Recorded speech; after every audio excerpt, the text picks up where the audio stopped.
হঠাৎ করে সেদিন রেডি হয়ে গেলাম পিসির বাড়িতে যাওয়ার জন্য। তো তার জন্য বেরিয়েও পড়লাম।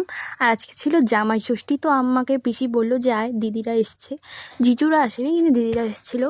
তো আমি চলে গেলাম আমার সেজ পিসির বাড়ি হরি মন্দিরে। তো সাইকেল নিয়ে এদিক দিয়ে কিন্তু আমি টিউশন যাই। যারা আমার ভিডিওগুলো দেখো তারা কিন্তু অবশ্যই জানো, মানে হেঁটে হেঁটেও যাই, সাইকেল নিয়েও যাই। তো তারপরে দেখতে দেখতে আমি এই রাস্তাটা পেরিয়েও গেলাম। তারপরে চলে গেলাম, এই যে হচ্ছে আমার ছোটদি, এটা হচ্ছে ও দিল্লিতে থাকে, আর এটা হচ্ছে আমার বৌমনি।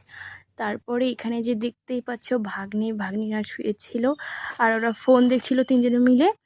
তো তারপরে আমরা খাওয়া দাওয়া এখানে চলে গেলাম, সবাই মিলে খেয়েও নিলাম। তারপর এখানে চাল কুটটা হচ্ছিলো, মানে পিঠে বানানোর জন্য। তো এখানে বৌমনি বাপের বাড়ি থেকে ঠাকুমাদের জন্য শাড়ি পাঠিয়েছিল, সেটা আমরা দেখছিলাম। এটা মেজো পিসি হয় আমার।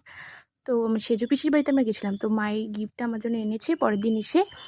তো বাড়িতে চলে এলাম। তো ভিডিওটা ভালো লাগলে প্লিজ কমেন্টে জানিয়ে অবশ্যই। টাটা।